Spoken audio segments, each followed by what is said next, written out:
Voilà. Je voudrais à travers cette vidéo saluer tous ceux qui suivent aux Italiens de l'éléphant d'Afrique. Partout là où vous soyez, de par vos positions, que vous soyez en France, aux États-Unis, partout en Afrique, tous ceux qui suivent aux Italiens de l'éléphant d'Afrique, je vous salue. Aujourd'hui, je suis dans le cadre de la conscientisation. Et c'est dans cette optique-là que je vais faire cette vidéo aujourd'hui. Vous comprenez? Voilà, mon sujet d'aujourd'hui là, vraiment, et nous avons voilà, excusez-moi là, le panafricanisme et les faux combattants de la liberté africaine. Voilà, c'est de ça qu'il s'agit. Et c'est de ce que je vais parler aujourd'hui. Vous comprenez? D'abord, dans un premier temps, laissez-moi vous dire que l'Afrique est confrontée à une réalité qui la détruit par ses propres enfants. Moi, souvent, je dis aux gens, n'accusez pas l'Europe. Vous comprenez? Ce sont nos dévanciers, ceux-là qui ont vite accueilli l'occidentalisme. C'est ceux-là qui sont allés contre leurs propres parents et c'est ce qui nous suit aujourd'hui. Vous comprenez? Nous sommes confrontés à une réalité qui n'a pas de nom. D'abord, le panafricanisme. J'ai beaucoup analysé, moi, l'éléphant d'Afrique. En réalité, je fais le constat, et le constat est que c'est un désordre. Il faut dire la vérité. C'est un désordre bien organisé par les Africains eux-mêmes. Et je vais vous expliquer les raisons. Vous comprenez? Dans un premier temps, il faut dire que les raisons sont quoi? Le panafricanisme, les gens sont dans ce combat quand ils sont à l'opposition. Vous comprenez? Quand ils sont à l'opposition, ils sont panafricains.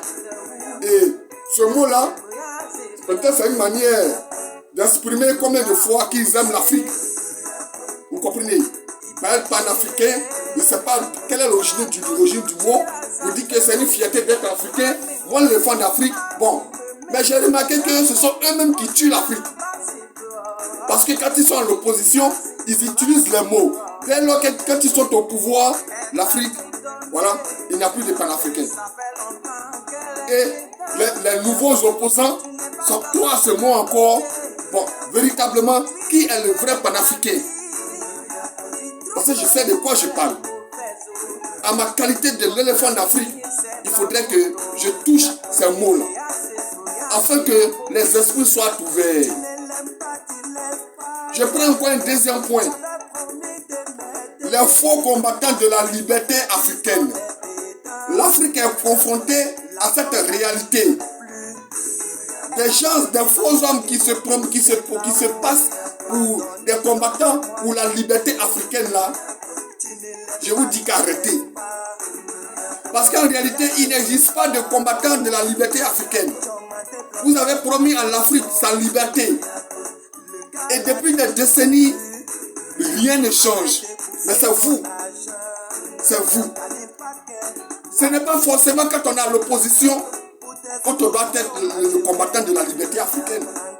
Parce que dès lors qu'on est au pouvoir, l'Afrique est libre. Donc ça veut dire qu'en réalité, c'est vous qui n'êtes pas libre. Et vous cherchez votre liberté dans le nom de l'Afrique. C'est de ça qu'il s'agit. Vous comprenez? C'est vous qui n'êtes pas libre. Vous cherchez votre liberté dans le nom de l'Afrique. On peut être au pouvoir et être le combattant de la liberté africaine. Vous comprenez? On peut être au pouvoir, je répète, et être le combattant de la liberté africaine. Ce n'est pas forcément à l'opposition qu'on doit être le combattant de la liberté africaine. Donc automatiquement, on devient un faux combattant de la liberté africaine. Parmi tous ces chefs d'État africains, il y a le seul que moi, l'éléphant d'Afrique, j'ai suivi son histoire. Bien certes, il est mal venu au pouvoir, mais c'était la voie. Oui, parce que démocratiquement, c'est ça. On s'attache à des systèmes qu'on ne sait même pas même pourquoi et on en s'attache.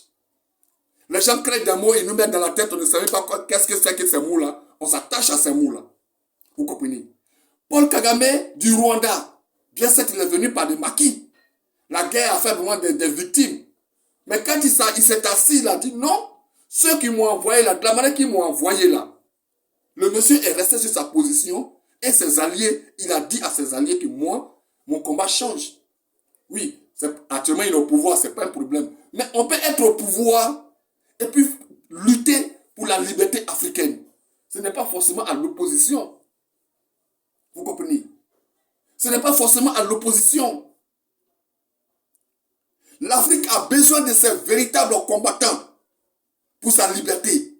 Ce ne sont pas des plaisirs. Tout ce que je vois là, c'est des personnes, c'est eux-mêmes qui ont tué l'Afrique. Le panafricanisme, excusez-moi, mais c'est un désordre. Qui est panafricain? On est tous des panafricains. Vous voyez ce mot?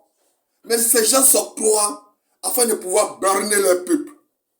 L'Afrique a besoin de ses véritables combattants. L'Afrique a besoin de ses véritables panafricains. Ce que je suis en train de voir là, ce ne sont pas des panafricains. Ce sont des personnes qui utilisent des mots pour accéder au pouvoir. Donc tout ce que vous voyez actuellement là, ils sont cachés derrière des manteaux. Mais demain, dès lors que le manteau est au pouvoir, c'est lui qui sera le ministre du temps et le combat est terminé. Vous voyez? Donc véritablement, je fais le constat. Je trouve qu'en réalité, c'est parce que les gens veulent le pouvoir et ils utilisent les mots là, panafricanisme, combattant de la liberté africaine pour accéder au pouvoir.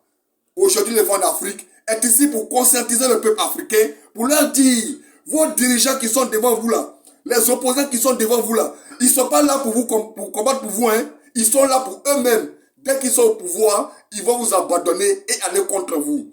Aux Italiens, dit l'éléphant d'Afrique vous salue. À ciao.